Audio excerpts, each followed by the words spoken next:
Buenos días. Lo primero que quiero decir es que para un mexicano siempre es un placer enorme ser tan bien recibido como nos ocurre en Chile cada vez que estamos aquí. En segundo lugar, quiero decir que cuando recibí la invitación de Chantal Signorio para estar con ustedes el día de hoy, acepté de inmediato por varias razones. La primera es porque el entusiasmo de sus comunicados, los objetivos del festival, son extraordinariamente atractivos, especialmente por dos razones. Uno, porque significa tratar de hacer de la ciencia parte de la cultura latinoamericana, cosa que creo que es muy importante. Y en segundo lugar, porque estoy convencido, como alguna vez lo dijo Carl Sagan, el famoso astrónomo, que hacer difusión cultural es finalmente democratizar la idea de la ciencia, hacer de la ciencia un patrimonio común, que también creo que es una tarea pendiente en toda Latinoamérica. Y en cuarto lugar, acepté porque la idea de Puerto de Ideas me pareció extraordinariamente fascinante. Me pareció fascinante por el título mismo, porque antes la gente no navegaba por internet, antes la gente navegaba en veleros, en barcos, en pequeños botes. Y si ustedes se fijan en la historia de la humanidad, los puertos siempre fueron sitios absolutamente extraordinarios que servían para que las grandes ideas se difundieran en distintas culturas. Hay dos pinturas que para mí demuestran esto de una manera perfectamente clara, que son las pinturas de Rembrandt, en donde puede uno ver cómo en Ámsterdam coincidían musulmanes, judíos, protestantes, católicos, ateos incipientes, que claramente hicieron de Ámsterdam un sitio abierto en donde quienes huían de la represión en otras partes de Europa se localizaban allí. Y el otro caso extraordinario que refleja indirectamente lo que pasaba en puertos maravillosos es el de Venecia. Uno no puede entender, por ejemplo, los colores que usa Tiziano si no sabe que Venecia en realidad representaba un puerto en donde entraban en Europa las ideas que venían de Bizancio, del Imperio Otomano, de Oriente. Y en ese sentido yo creo que la idea de presentar un festival que se llame Puerto de Ideas significa precisamente esta conexión, ahora si quieren en espacios virtuales en lugar sobre los mares, de comunicarnos entre nosotros y compartir ideas que pueden cambiar de una manera radical nuestros puntos de vista. Lo que voy a hacer el día de hoy es precisamente platicarles de la forma en la que una serie de ideas que fueron desarrolladas por Charles Darwin han sido modificadas y nos dan ahora un panorama absolutamente extraordinario de lo que es la evolución biológica. Como todos ustedes saben, Darwin publica en 1859 un libro absolutamente extraordinario que se llama El origen de las especies. En esta imagen de Darwin que me encanta, que está en la National Portrait Gallery en Londres, Darwin aparece como un anciano venerable, reflexivo, profundo, que lo era, pero a todos se nos olvida que en realidad fue un estudiante muy malo, pésimo estudiante de medicina, que cuando el padre se dio cuenta que no iba a funcionar como un médico, decidió cambiarlo a estudiar, bueno, ya que no servía para medicina, aunque fuera para párroco, aunque fuera para sacerdote, lo cambian a la Universidad de Cambridge y él allí termina, no sin muchos honores, la carrera de predicador. Pero un tío que estaba perfectamente consciente de cuáles eran las habilidades de Darwin, cuáles eran los intereses, lo conecta con el capitán Fitzroy y lo embarcan en el Beagle en un viaje que dura más o menos 5 años. Los chilenos tuvieron la suerte de tener a Charles Darwin aquí varias veces. Las descripciones que él hace sobre los fósiles, sobre los temblores, no se podía describir otra cosa en Chile, evidentemente, son absolutamente extraordinarios, pero lo que muchos no saben es que en realidad Darwin la pasó muy mal en ese viaje a bordo del Beagle. Darwin detestaba navegar y para él el mayor placer era llegar a un puerto, desembarcar, y si uno hace el cálculo, que alguna vez se me ocurrió hacerlo, de cuánto tiempo estuvo en tierra y cuánto tiempo estuvo en la mar, se da uno cuenta que pasó solamente 1 año y medio a bordo del Beagle y el resto del tiempo lo pasó en exploraciones, sobre todo en tierra firme firme o en las islas cuando llegaba a ellas. Y Darwin dejó testimonio de esto. En el febrero de 1836 le escribe a su primo, que sí hizo una buena carrera como predicador, una carta en donde le dice: detesto todas y cada una de las olas del océano con un odio que tú, que solamente has contemplado las aguas del mar desde la orilla, nunca comprenderás. No creo ser el único que tiene este odio a la navegación. Estoy seguro que hay muy pocos marineros que disfruten de su oficio. Lo cual muestra que esta imagen de la gente que disfruta los grandes viajes de exploración no necesariamente corresponde a la realidad.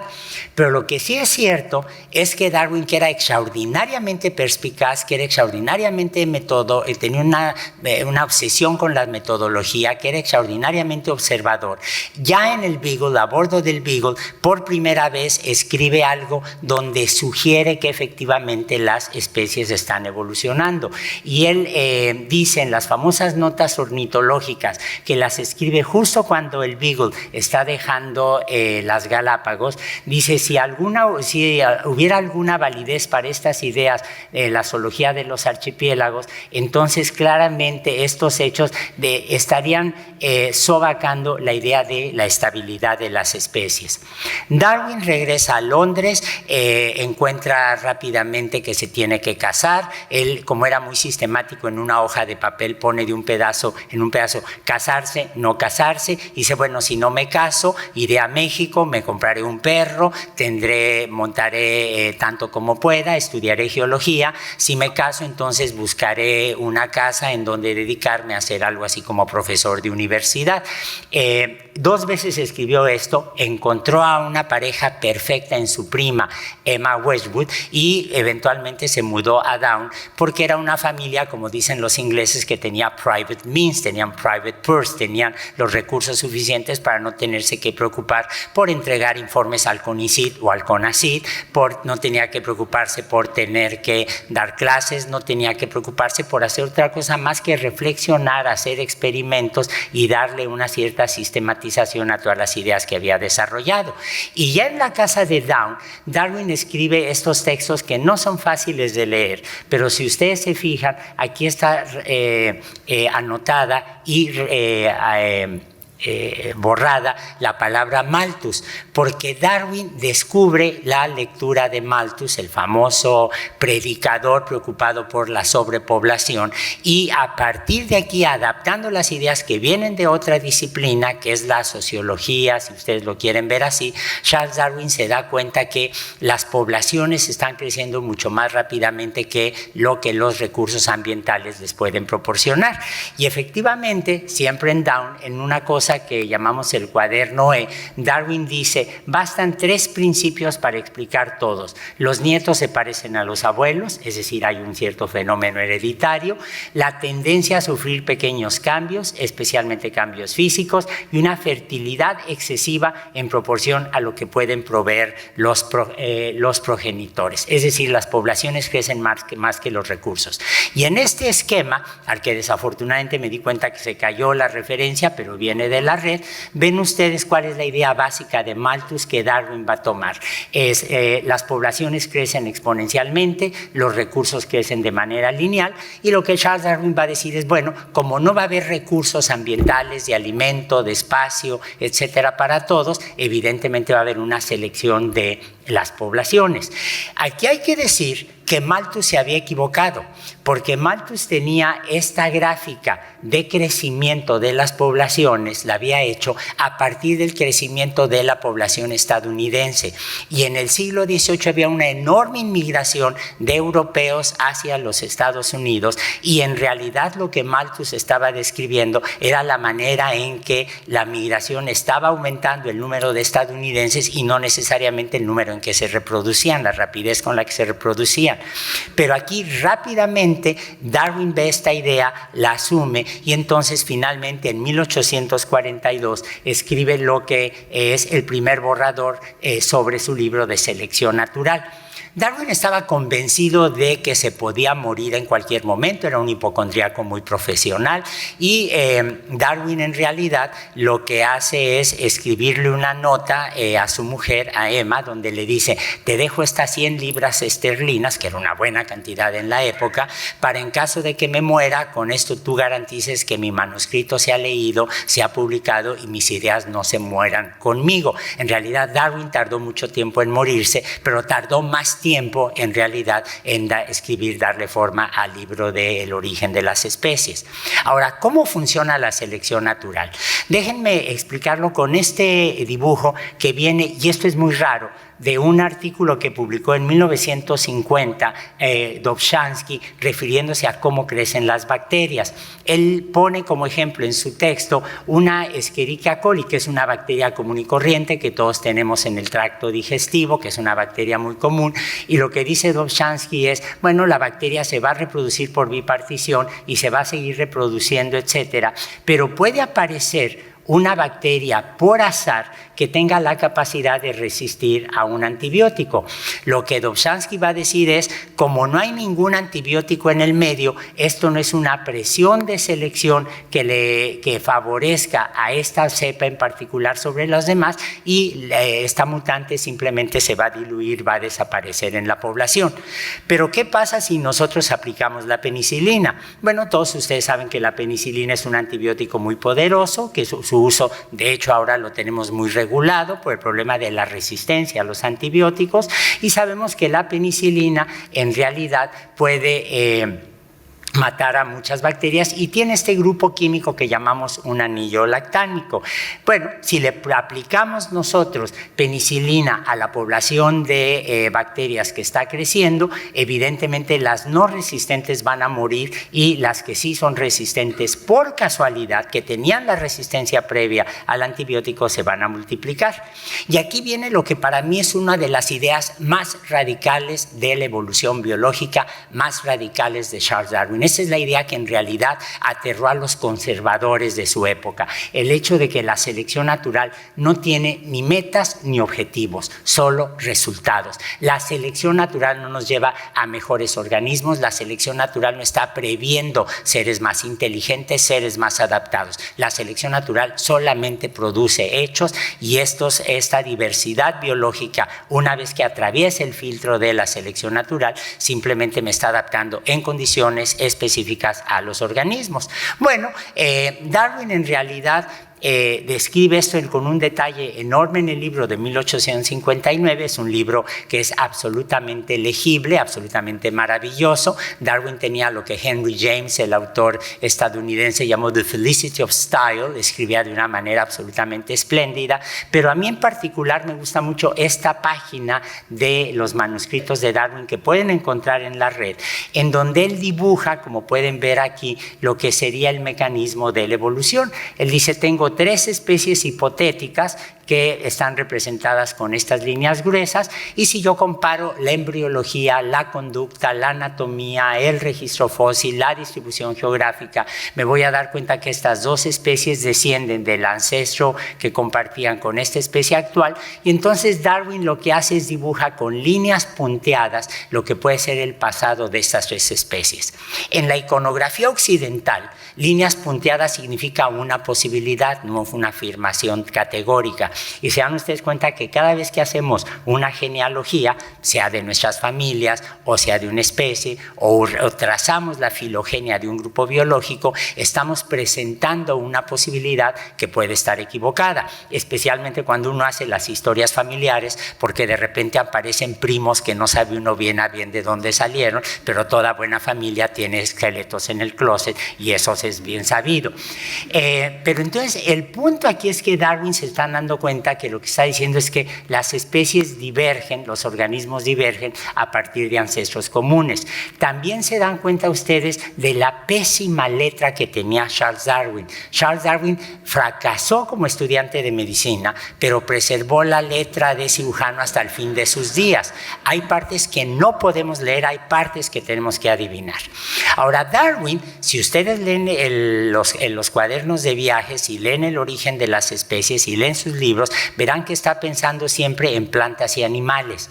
había microscopios y Darwin los utilizaba, pero los grandes ausentes en la obra de Charles Darwin son los microorganismos. Y eso vino a ser resuelto muy rápidamente por un seguidor extraordinariamente fiel que tuvo Charles Darwin, Ernest Haeckel, que fue probablemente su principal difusor y que de hecho es el responsable de haber difundido las ideas de Darwin en libros espléndidos como La historia de la creación, que fue traducido al español y fue uno de los principales responsables de que las ideas de Darwin llegaran a Chile como al resto de Latinoamérica. Tenemos una deuda intelectual con la espléndida manera en que Haeckel estaba describiendo y desarrollando la teoría de Darwin.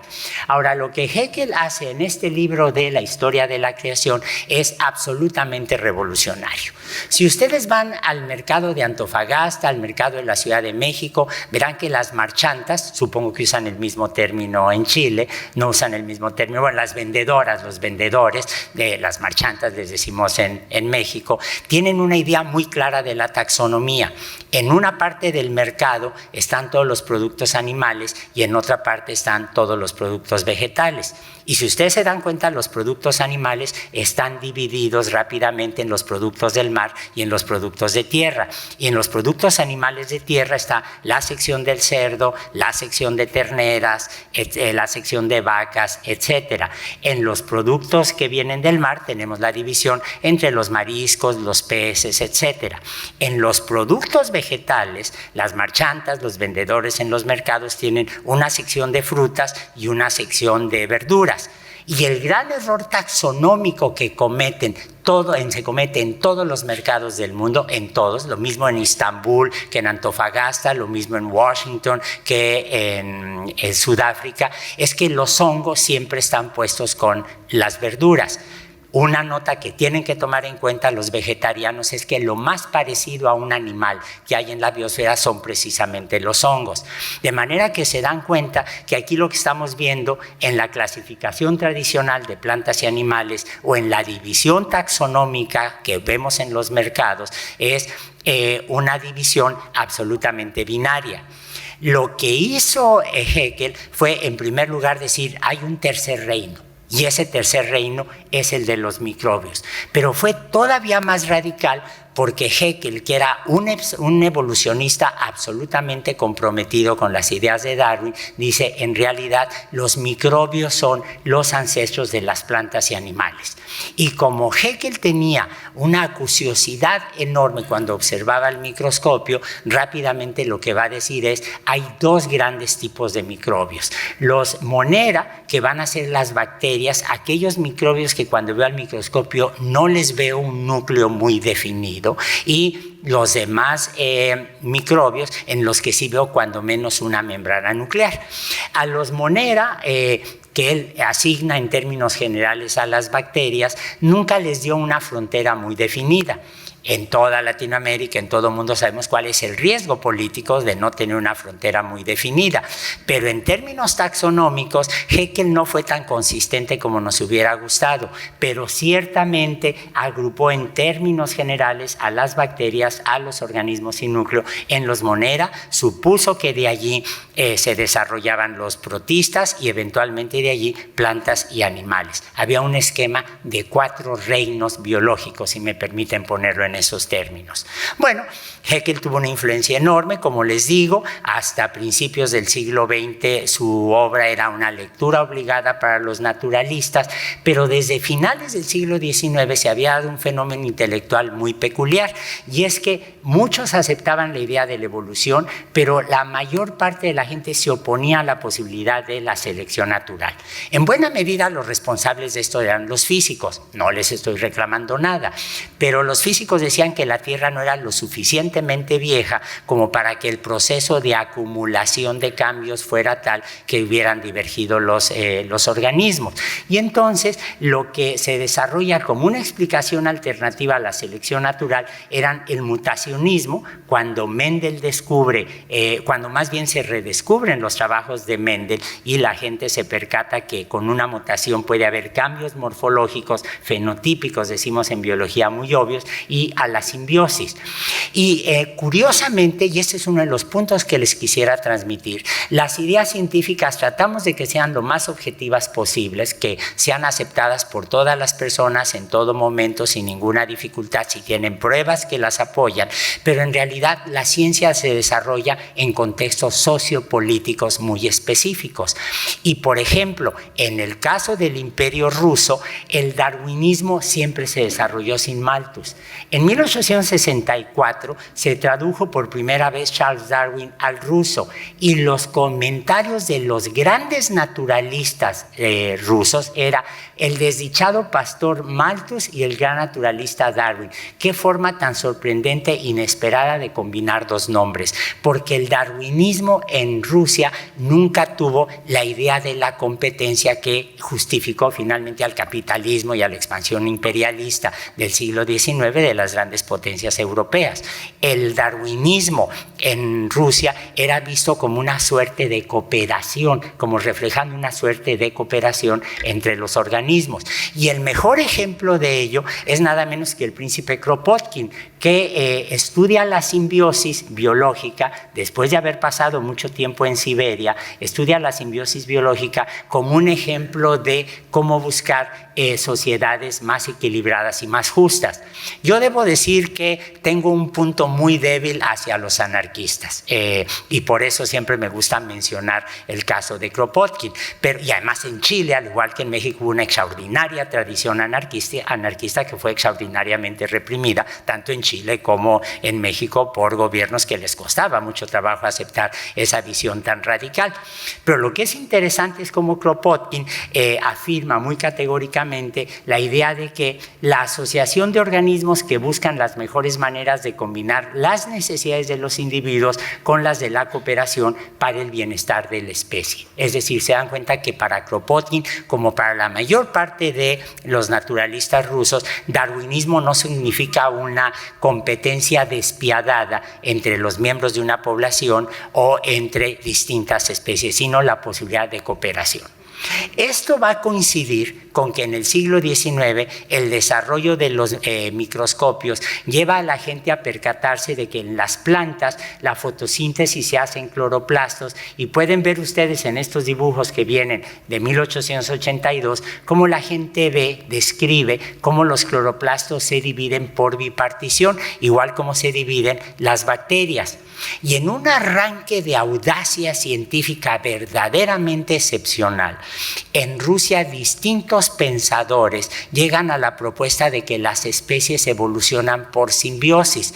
Merezhkovsky en 1910 propone dos orígenes distintos para la vida, los monera y los biococos. Dice que hay una primer simbiosis que da origen a las mitocondrias, que son esos pequeños organelos en el interior de las células eucariontes donde se lleva a cabo la respiración, y esto va a dar origen, él va a decir, a los protozoarios, radiolarios, etcétera, y eventualmente a los animales. Una segunda simbiosis da origen a las algas, porque estas aplobacterias, como él las llama, son los ancestros de los cloroplastos, y esto va a dar origen eventualmente a las plantas, y los organismos que donaron a los ancestros de mitocondrias y de cloroplastos van a dar origen a los animales, a los hongos. En el caso ruso, las ideas de Merezhkovsky fueron rechazadas por el Estado soviético porque decían, está en contra del darwinismo, el darwinismo es uno de los grandes sustentos ideológicos del materialismo histórico y por lo tanto tiene que estar mal. Y en Estados Unidos, Walling, que era un anatomista que se dedicó a examinar la propuesta del origen bacteriano de las mitocondrias y que se equivocó porque cometió una serie de errores metodológicos, fue sin embargo criticado por sus colegas estadounidenses, no por los errores de laboratorio que habían cometido, sino porque en los años 30 dijeron, proponer que los organismos funcionan por simbiosis es una sugerencia comunista que no cabe en la biología contemporánea. De manera que se dan cuenta que los que defendían la simbiosis en Estados Unidos eran acusados de radicales de izquierda, los que defendían la simbiosis en la Unión Soviética eran acusados de antisoviéticos porque estaban proponiendo la cooperación como un mecanismo alterno de la evolución. Estas ideas prácticamente desaparecieron en Occidente. prácticamente nos olvidamos de ellos durante muchas décadas, excepto por el caso de Edmund Wilson, un personaje absolutamente excepcional, un estadounidense que era un microscopista notable, que publica en 1897 un libro sobre la célula, el desarrollo embrionario y biológico y la herencia, y este libro era citado todavía en los años 50 en muchas universidades estadounidenses. Wilson era un hombre con una visión extraordinariamente cosmopolita, había estudiado en Suiza, conocía muy bien la literatura científica europea e hizo algo que es lo mismo que hace el Festival de Puerto de Ideas, es traer sugerencias, hipótesis, ideas de otras partes y promoverlas, que es finalmente una labor de catalización del pensamiento científico y filosófico. Y haciéndolo así, Wilson se topa con que su libro hasta los años 50, después de varias ediciones, era leído en algunas universidades. En un momento en el que la gente empieza a decir la gran división entre los seres vivos no es entre plantas y animales, sino entre procariontes, los organismos como las bacterias que carecen de una membrana nuclear definida, en donde el DNA flota más o menos libremente en el interior de la célula, y los organismos eucariontes que tienen cuando menos una membrana nuclear. Una de las estudiantes que aprendió tanto las ideas de Wilson como esta división entre procariontes y eucariontes era Lynn Margulis, una joven bióloga de la Universidad de Chicago que estaba estudiando la licenciatura en biología, que terminó a los 16 años, se fue a México a hacer etnobotánica en Tepoztlán, un pequeño pueblo cercano a la Ciudad de México, y que tenía una fascinación enorme por la evolución. Cuando ella ve esta división tan tajante que ya empezábamos a reconocer entre eucariontes y procariontes y se entera de las ideas de Wilson, rápidamente emprende como uno de sus proyectos de vida el desarrollo de estas ideas. Y como resultado de ello, Lynn Margulis propone que las células eucariontes son resultado de la asociación simbiótica de procariontes.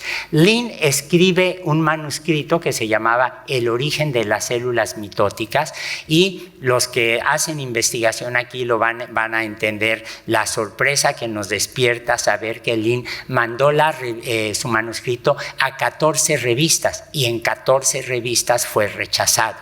La idea era tan radical que había gente que pensaba que no valía la pena siquiera discutirlo. Uno de los rechazos, alguna vez ella me mostró las cartas, pero le prometí que nunca había dicho quién había escrito eso. Le escribió diciéndole que el papel de la mujer estaba en la cocina y en cuidar a sus hijos y no en estar proponiendo teorías extrañas sobre la evolución de las especies. Pero finalmente, empujada por John D. Bernal, el cristalógrafo que fue el maestro de Rosalind Franklin y de Francis Crick, Lynn me envía su texto al Journal of Theoretical Biology, cuyo editor Daniel era un hombre con unos horizontes intelectuales maravillosos, y el artículo es publicado. El artículo es publicado y se convierte en una propuesta contemporánea, absolutamente sustentada en todas las observaciones de la época, con las mejores evidencias disponibles y en un contexto, como vamos a ver, planetario de lo que significa la evolución celular. Bueno, hay algo que quisiera hacerles notar porque me parece que es importante. Supongo que aquí conocen la revista Hola, ¿no? Se lee por casualidad, ¿no? por pura casualidad en el consultorio de los dentistas o cuando va uno a cortarse el pelo, y la revista Hola siempre se empeña en describir cuáles son las relaciones familiares de los personajes que están allí. A mí eso me irrita mucho, no creo que la vida privada hay que discutirla, pero Lynn Margulis firmó como Lynn Sagan, porque en esa época estaba casada con Carl Sagan, el famoso astrónomo. Y esta boda significó para Lynn Margulis la introducción al mundo de los astrónomos, pero no de cualquier astrónomo. Carl Sagan tuvo un mérito intelectual especialmente importante, y es que es el primero que recupera la idea de la planetología como una disciplina válida y hace algo que es absolutamente excepcional. Empieza a aplicar los métodos que usan los geólogos para describir la historia, las características de la superficie de nuestro planeta a otros planetas del sistema solar, en un momento en que empezábamos a disponer de fotografías muy buenas gracias a la NASA. Y entonces Lynn Margulis se ve rápidamente introducida a partir de una relación familiar a un mundo en donde la evolución de los planetas es vista como algo normal. Lynn resultó ser una pupila más sorprendente como científica, hay que decirlo, que Carl Sagan, pero se dan cuenta que se movía en un momento realmente especial de la ciencia a nivel general y en particular en Estados Unidos. Y lo que Lynn Margulis va a proponer, y esa es la primera sugerencia que hace, en un artículo que se volvió famosísimo en toda Latinoamérica, publicado en el Scientific American, que fue traducido, y lo que Lynn Margulis va a decir es, en lugar de que haya competencia entre un hospedero que está haciendo fermentación y bacterias que respiran, las bacterias van a entrar probablemente para comerse a este hospedero, no van a ser digeridas, y la evolución va a favorecer aquellas que se transforman en mitocondrias, es decir, aquellas que están respirando. Y la asociación de este consorcio de microorganismos con espiroquetas va a permitir que se desarrollen los llamados flagelos eucariontes, y de aquí vamos a salir los animales, y luego una tercer simbiosis con algas verde azules, que es el nombre que ella le está dando, va a permitir que aparezcan los microorganismos con capacidad de hacer fotosíntesis.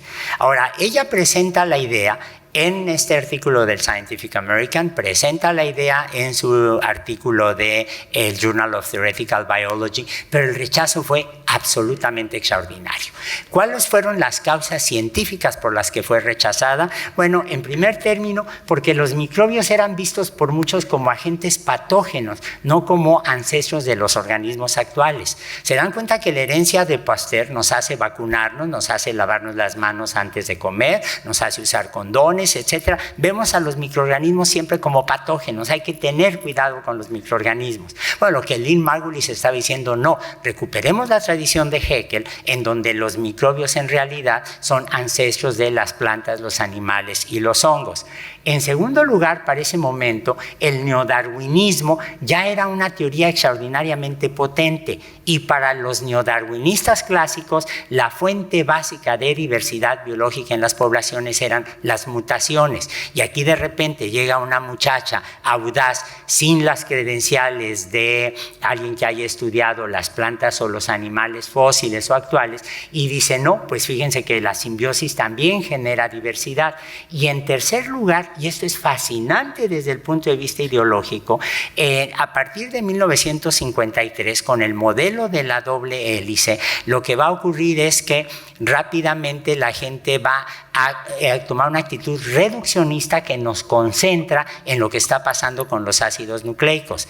A partir de 1953, como alguna vez dijo don Ramón Margalef, el famoso ecólogo catalán, el famoso ecólogo español, los biólogos se dividieron en biólogos de bata y biólogos de bota. Y a los biólogos de bota, los biólogos de campo recibían cada vez menos recursos, había menos cátedras, menos estudiantes, menos becas, menos laboratorios, y todo se concentró en la biología molecular. Y de repente aquí aparece alguien que está diciendo, no basada en la biología molecular, sino en la morfología y en la fisiología, que en realidad hay que ver a la simbiosis como un mecanismo esencial en los procesos evolutivos. Estas eran las críticas que recibía Lynn Margulis, pero también tenía una serie de apoyos que eran absolutamente tajantes, irrebatibles. Si uno se fija en Clamidomonas, que es un alga unicelular que tiene la mancha óptica que pueden ver ustedes aquí, este color rojo, que la permite orientar orientarse hacia donde hay luz. Y si uno se fija en las mitocondrias o en los organelos de las algas rojas o de cualquier organismo unicelular que haga fotosíntesis, uno ve claramente que los cloroplastos efectivamente no solo tienen DNA, sino que se reproducen como bacterias, se reproducen exactamente igual como uno esperaría que se reprodujera un procarionte. Si uno se fija en las mitocondrias, pasa exactamente lo mismo. Las mitocondrias no sufren mitosis y meiosis. Los humanos, por ejemplo, tenemos mitocondrias que heredamos de la línea materna. Esencialmente, si algún sentido tiene la celebración del 10 de mayo, es que somos más hijos de las mamás que de los papás. Tenemos la mitad de nuestros cromosomas en el núcleo que viene de la madre, la mitad del padre, y además tenemos todo el DNA de las mitocondrias que viene por el lado materno. Y las mitocondrias se reproducen, como pueden ver ustedes también, exactamente como si fueran bacterias. Pero además Lynn Margulis hizo notar algo que para un microscopista era perfectamente evidente. Si yo me fijo en la distribución espacial de los organelos celulares, se dan ustedes cuenta que las mitocondrias están adentro de una suerte de vesículas de las células y que los cloroplastos están exactamente en la misma situación. Si ustedes se fijan, en realidad las mitocondrias y los cloroplastos están afuera de la célula. Déjenme poner un ejemplo. Yo traigo algunas monedas, algunos objetos en la bolsa del pantalón. Pero si ustedes se dan cuenta, la bolsa del pantalón es una invaginación de la superficie del pantalón. Si ustedes se dan cuenta, en realidad las monedas y los objetos que traigo en la bolsa están simplemente en un doblez que tiene el pantalón. Y lo mismo pasa con el desayuno de hoy en la mañana. La digestión es tan agresiva que en realidad la mayor parte de la digestión es extracelular. Somos como tubos que desayunamos huevos revueltos, expulsamos los desechos, pero se dan cuenta que lo que desayunamos está afuera. Por eso podemos vomitar, por eso podemos defecar, por eso las monedas en realidad están afuera del pantalón. Y lo que Lynn Margulis está insistiendo al ver la anatomía de las células es que las mitocondrias y los cloroplastos están adentro de invaginaciones de la membrana de las células. La idea es absolutamente radical, es perfectamente clara para alguien que vea, que use el microscopio y vea las células como quien ve una jirafa o como quien ve un helecho, observando al organismo y no nada más observando las moléculas, y se dan cuenta que esta es una demostración muy clara de una situación topológica que apoya las ideas del origen externo de mitocondrias y cloroplastos. Pero además, Lynn Margulis propone sus ideas en un contexto absolutamente fascinante, en un contexto sociopolítico extraordinario en Estados Unidos. ¿Por qué? Porque en la década de los 60 había un cambio extraordinario en el aparato científico e intelectual de los Estados Unidos. En primer lugar, se dieron la modificación de las políticas de financiación de la investigación científica con la fundación de la National Science Foundation. Esto lleva a que entre mucho dinero a las universidades, a que se desarrollen los laboratorios y empieza de repente una generación nueva que habían sido educados muchos por científicos europeos que habían inmigrado a los Estados Unidos y encuentran puestos, encuentran posiciones, encuentran laboratorios, encuentran contratos. Y en tercer lugar, las ciencias planetarias se desarrollan extraordinariamente gracias a la NASA. ¿Por qué? Porque en 1957 los Estados Unidos se quedan absolutamente golpeados con la puesta en órbita del Sputnik, el primer satélite soviético, y se dan cuenta que esto significa que están muy atrasados, no solo en la Guerra Fría, sino que también están atrasados en la enseñanza de matemáticas y de ciencia.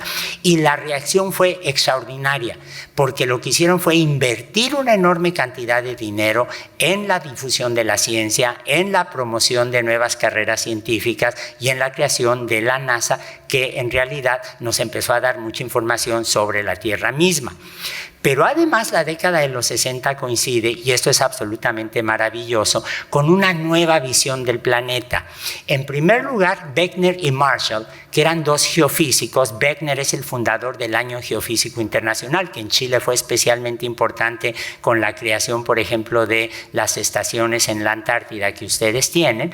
Beckner y Marshall lo que dicen es, tenemos una atmósfera muy peculiar. La atmósfera de la Tierra tiene una enorme cantidad de oxígeno y este oxígeno es producto de la actividad microbiana.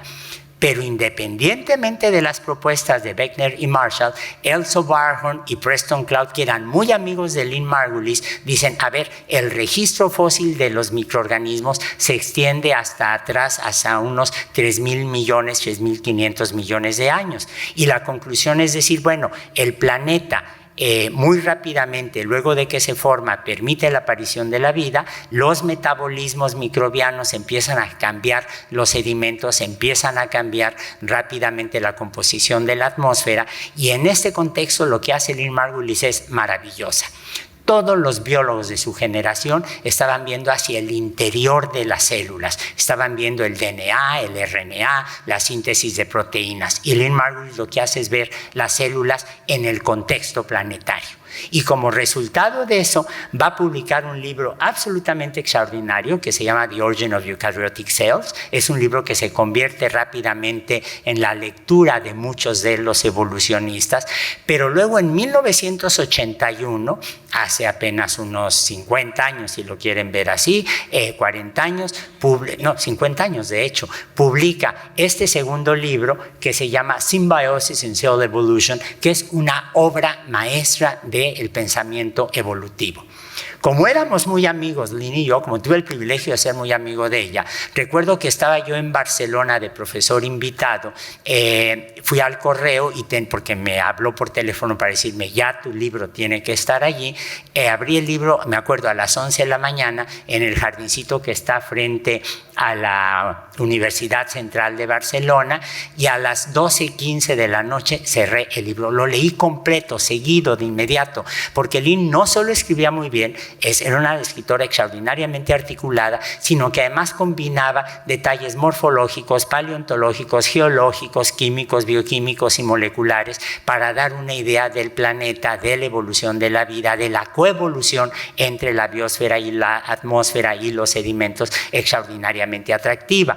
Lo que Lynn Margulis va a hacer es, y en esta imagen pueden ver ustedes el contraste muy claramente, lo que ella va a decir en el esquema de la izquierda es que la imagen tradicional de un neodarwinista que crea solo en las mutaciones como la fuente fundamental de diversidad biológica es que la vida va a aparecer. Una vez que aparece la vida en forma de bacterias, se empiezan a diversificar poco a poco, y marcado en ese recuadro ven que dice un fitoflagelado ancestral. Este fitoflagelado ancestral, va a decir Lynn Margulis, en la visión tradicional, es un organismo que desarrolla fotosíntesis y luego por pérdida de fotosíntesis va a llevar hacia la izquierda a a hongos y animales, y hacia la derecha, por preservación de la fotosíntesis, me va a llevar a las algas y eventualmente a las plantas. Y la propuesta de Lynn era completamente radical, porque ella decía, ¿y dónde está ese fitoflagelado ancestral? ¿Por qué no lo encuentro entre los organismos contemporáneos? ¿Por qué no lo encuentro en el registro fósil? Y lo que ella va a proponer en contraste es el esquema de la derecha, en donde ven ustedes cómo surge la vida, se diversifican las bacterias con distintos tipos de metabolismos y luego entran en simbiosis, entran distintas bacterias que se van a convertir, unos en las mitocondrias, otros en los cloroplastos, otros en los flagelos 9+2, y la diversificación me va a llevar a plantas, hongos, protistas, animales, etc. Se dan cuenta que eso se puede entender muy bien con la imagen tradicional de la evolución como un árbol. Si pensamos en la evolución como un árbol que está creciendo, que se está desarrollando, los organismos divergen. Y esa es la imagen que siempre tenemos de la evolución en esta interpretación muy mecánica, muy simplista del darwinismo. Es decir, tenemos de un tronco común la divergencia en un número cada vez mayor de especies. Lo que Lynn Margulis está proponiendo es una idea extraordinariamente radical. Está proponiendo que una vez que divergen de un tronco común los organismos, a veces las ramas se pueden conectar entre sí. Los organismos no estamos separados. Los organismos formamos un enorme consorcio que interacciona de una manera directa o indirecta, y algunas veces esto permite, de hecho, que la asociación sea tan intensa como para llegar precisamente a tener lo que eran organismos de vida libre, ahora viviendo como simbiontes, como endosimbiontes en el interior de las células eucariontes. Ahora, si ustedes se dan cuenta, la gran división, pues, entendida como esta separación entre los que carecen de membrana nuclear y los que tienen cuando menos una membrana nuclear, es algo que nos parece lógico, podemos entenderla en términos evolutivos, pero la pregunta es: ¿y cómo se da la formación de la membrana nuclear? ¿Qué es exactamente lo que hay atrás de ello? Y la respuesta está en el oxígeno. Si ustedes se fijan, todos los eucariontes, nosotros, las levaduras, los perros, los peces, las amibas, necesitamos de oxígeno. A veces prescindimos de oxígeno, algunas especies, como por ejemplo Giardia o algunas amibas que podemos tener en el intestino grueso, que es una zona esencialmente anaerobia. Pero aún estos organismos requieren de productos metabólicos que se sintetizan solo en presencia de oxígeno. Si me voy a los procariontes, no. Si me voy a los procariontes, a las bacterias, por ejemplo, yo lo que veo es que hay desde anaerobios obligados, los que no toleran el oxígeno, los que pueden vivir, usarlo un poquito sí, un poquito no, los que toleran bajas concentraciones de oxígeno y los que no pueden prescindir del oxígeno libre. Es decir, si yo me fijo, lo que estoy viendo es que claramente los procariontes surgieron en un ambiente en donde no había oxígeno y eventualmente se adaptaron a cantidades mayores de oxígeno, mientras que los aerobios obligados somos hijos del oxígeno en el sentido más estricto. ¿Por qué? ¿Qué tiene que ver el oxígeno con los eucariontes a un nivel molecular? Si nos fijamos nosotros, para ser eucarionte lo que uno necesita es una membrana extraordinariamente visible, extraordinariamente definida, extraordinariamente flexible, porque una membrana eucarionte nos permite hablar del núcleo citoplasma como una sola entidad biológica, una entidad anatómica. Cuando uno habla del retículo endoplásmico y abruma a los estudiantes con este concepto, o habla de la membrana nuclear, en realidad estamos viendo, como ven en este dibujo, en este esquema, una continuidad anatómica y funcional entre la membrana de la célula y la membrana del núcleo. Esto requiere de una membrana que sea flexible y resistente. Y en biología tenemos dos grandes tipos de membranas. Todas las membranas están formadas por lípidos y fosfolípidos. Los lípidos son moléculas que tienen una relación absolutamente esquizofrénica con el agua. Tienen una cabecita que les gusta el agua, una colita que detestan el agua, y esto permite la formación de bicapas. Nosotros podemos tener membranas viscosas en donde los ácidos grasos que están ustedes viendo aquí están muy cerca entre sí. De hecho, hay fuerzas de Van der Waals que llamamos, que aumentan la estabilidad de las membranas y las rigidizan de alguna manera, pero si tengo ácidos grasos no saturados, esto hace que uno de los lípidos, uno de los ácidos grasos levante la patita y se dan ustedes cuenta que ahora hay mayor espacio entre los lípidos y esto hace que la membrana sea más fluida. Una membrana fluida puede ser una membrana inestable. Y la respuesta evolutiva en biología es absolutamente fascinante, que es la introducción del colesterol. El colesterol tiene muy mala fama en países chicharroneros como México o Chile, porque siempre pensamos que si lo comemos se nos acumula en las arterias y hacia ahí llegamos.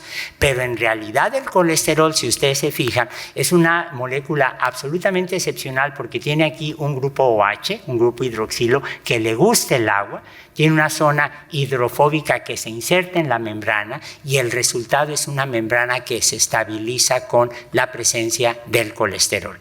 No estoy sugiriendo que se dediquen a comer chicharrón mañana, tarde y noche nada más, porque acuérdense que los médicos hablan de colesterol bueno y colesterol malo. Pero el colesterol en términos evolutivos es un estabilizador de las membranas eucariontes. Ahora, ¿cómo se forma el colesterol? No les voy a abrumar con ecuaciones químicas que son fascinantes, pero en todos los organismos el colesterol sale del escualeno, que sufre una primera oxidación, una segunda oxidación, una tercera oxidación, una cuarta oxidación, y aquí ven el colesterol con su grupo hidroxilo. Si no tengo oxígeno, no hay colesterol. Si tengo colesterol, tengo una membrana más estable. Si tengo colesterol, puedo tener ahora membranas flexibles como las membranas de los eucariontes. Es decir, lo que Lynn Margulis está diciendo con su teoría es que en realidad los seres vivos evolucionamos gracias a la simbiosis, y que la simbiosis solo fue posible cuando las cianobacterias, las algas verdiazules como se llamaban antes, empiezan a acumular oxígeno y cambian el planeta completo. Y al cambiar el planeta completo, esto permite la aparición de un nuevo tipo de células.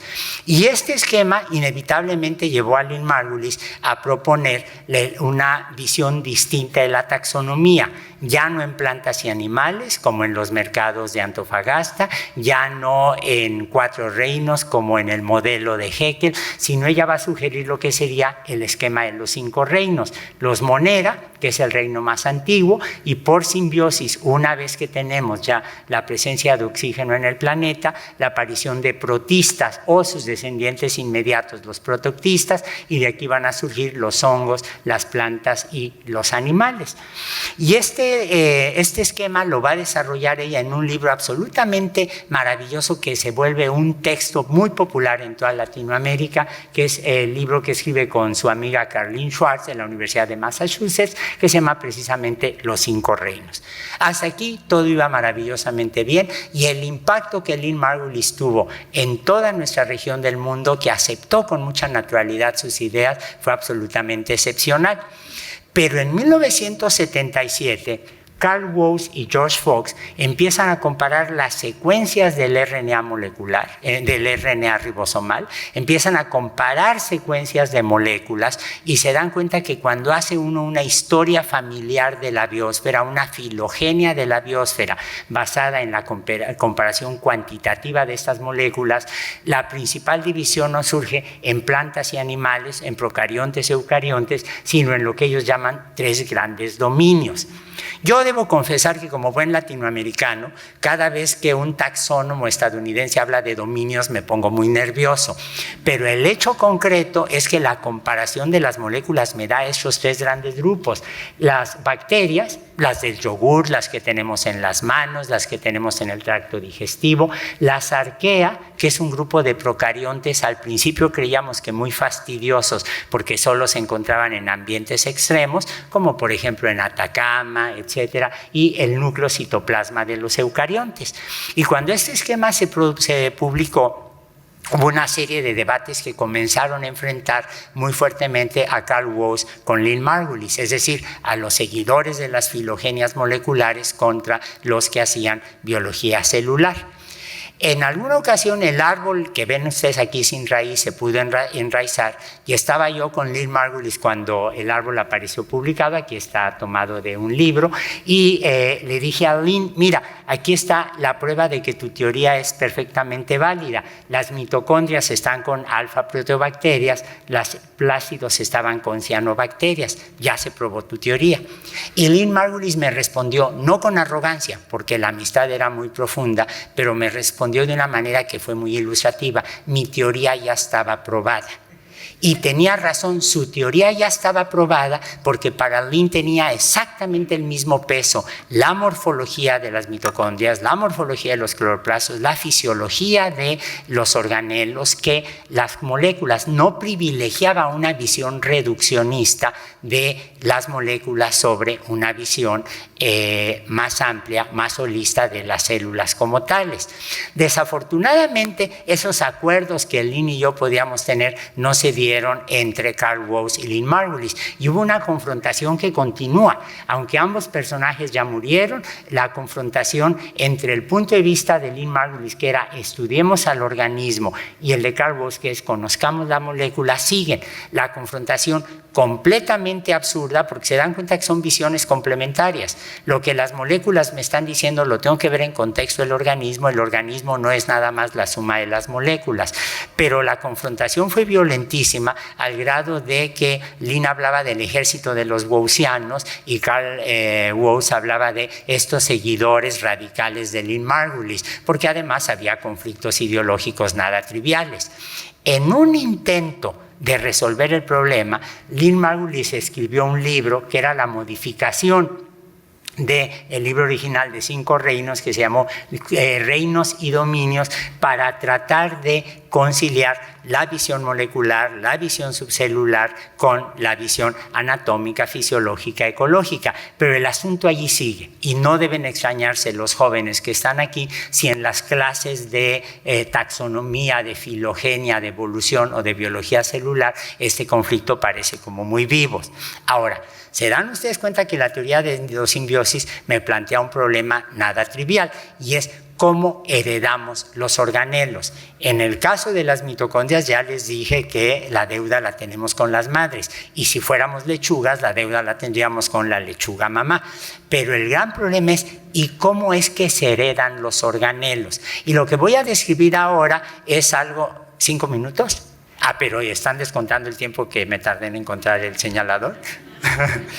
Time off, como se dice en los juegos de fútbol americano. Bueno, ahora, ¿cómo es que se heredan los organelos? Lo que les voy a describir ahora es una visión que no es muy elegante y que choca ciertamente con algunas de las ideas que tenemos sobre la intensidad del amor maternal. Cuando nace una ternera, lo primero que hace la vaca es lamerla.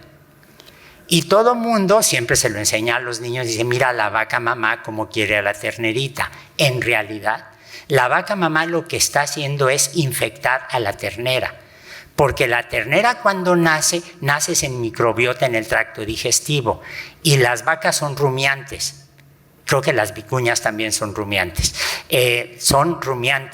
Y no pueden digerir la celulosa. Lo que digiere la celulosa es la población de microorganismos que la vaca tiene en el rumen, en ese complejo de estómagos que existen. Cuando una vaca está lamiendo a su hijo, lo que está haciendo es infectar al producto con los simbiontes y se está generando un mecanismo no mendeliano para la herencia de simbiontes.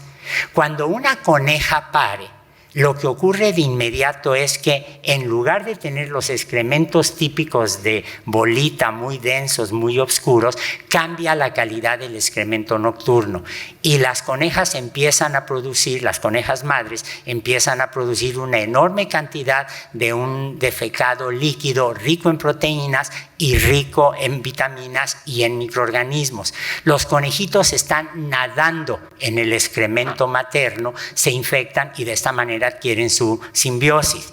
En el caso de las termitas están consumiendo celulosa, pero no hay eucarionte que pueda digerir la celulosa. La celulosa lo que le están digiriendo son microorganismos que están en el tracto digestivo. ¿Qué es lo que pasa cuando las pupas están en el termitero? Las obreras van, ponen el ano en contacto con la boca de la pupa, defecan e infectan a la pupa de suerte tal que el producto cuando crezca va a tener la microbiota que necesite.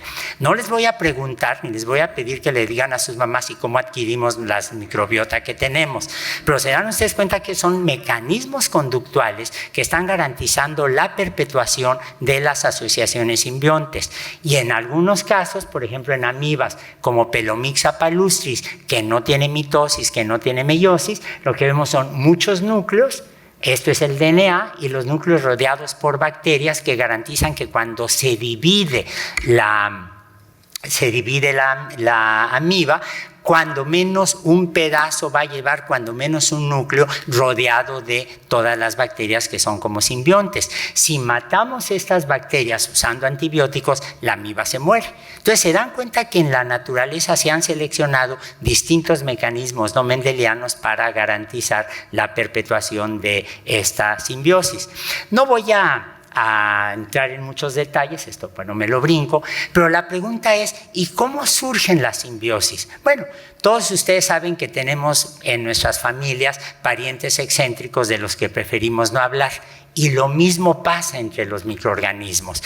La Rickettsia es un patógeno terrible, Rhizobium es un simbionte que permite la fijación de nitrógeno a las leguminosas y el pariente más cercano de Rhizobium es un patógeno bacteriano, Agrobacterium, que forma tumores en muchas plantas. Perdón, si ustedes se fijan, hay una relación entre patógenos poco agresivos, patógenos muy agresivos y simbiontes. Es muy flexible en la evolución, la transición entre un patógeno y un simbionte. Un exceso de simbiontes puede ser una situación patológica, una falta de simbiontes puede ser compensada a veces con asociación con un patógeno que atempera esa agresividad.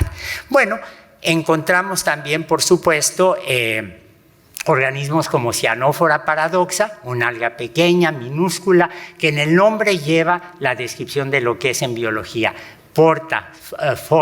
Portador de cianelos, que son estas estructuras verdes que hacen fotosíntesis, y paradoxa porque no sabíamos qué hacer con ellos. Bueno, ¿qué es lo que está ocurriendo? En realidad, estos son cloroplastos a medias. Todavía se les pueden reconocer rasgos morfológicos como una pared, como si fueran una cianobacteria. Están perdiendo poco a poco o han perdido poco a poco distintos genes típicos de cianobacterias. ¿Cómo lo hacen? Volvamos al esquema de cómo funciona la selección natural. Ya les expliqué que en una población biológica tenemos diversidad, puede ocurrir que algunas bacterias sean por azar resistentes a un antibiótico. Si yo agrego el antibiótico, estas van a ser rápidamente seleccionadas, pero el antibiótico ya vimos que es la penicilina en este ejemplo, y está el anillo beta-lactámico, que es este anillo que ven ustedes aquí. El anillo beta-lactámico puede ser fácilmente descompuesto por una proteína que conocemos muy bien, que es la beta-lactamasa. Y el gen para la beta-lactamasa puede estar en virus o puede estar en plásmidos. Y lo que puede ocurrir es que a veces las bacterias resistentes se comunican con bacterias no resistentes vía virus o vía plásmidos y le transmiten el gen que está codificando para la beta-lactamasa. ¿Cuál es el resultado? De que en lugar de que aquí tengamos herencia solamente vertical, vamos a tener herencia horizontal, y ahora las bacterias que adquirieron horizontalmente los genes para la beta-lactamasa también van a sobrevivir y se vuelven resistentes. Lo mismo está pasando en las células. Este fenómeno que llamamos un fenómeno de parasexualidad procarionte, este fenómeno que implica transporte horizontal de genes, ahora sabemos que también se da en los eucariontes. ¿Por qué han perdido genes las mitocondrias o los cloroplastos? Porque ha habido genes que han brincado. Ahora lo sabemos con el concurso de virus parientes del fago T7, de los cloroplastos al núcleo, de las mitocondrias al núcleo, hasta hacer una simbiosis tan estrecha, tan fuerte, que ya es prácticamente imposible de romper. Bueno, ya para terminar, déjenme decirles que si esta línea representa la historia de la Tierra, sabemos que la vida apareció muy rápidamente, hace unos 3.500 millones de años. La vida se diverge en dos grandes líneas, las líneas de las eubacterias que están en azul, las arqueobacterias que están representadas abajo. Una arqueobacteria se convierte en el hospedero de lo que van a ser las mitocondrias y los cloroplastos, y vamos a tener aquí los eucariontes. Pero esto se da una vez que tenemos oxígeno en el planeta, es decir, lo que tenemos es una coevolución de la biosfera y de la Tierra.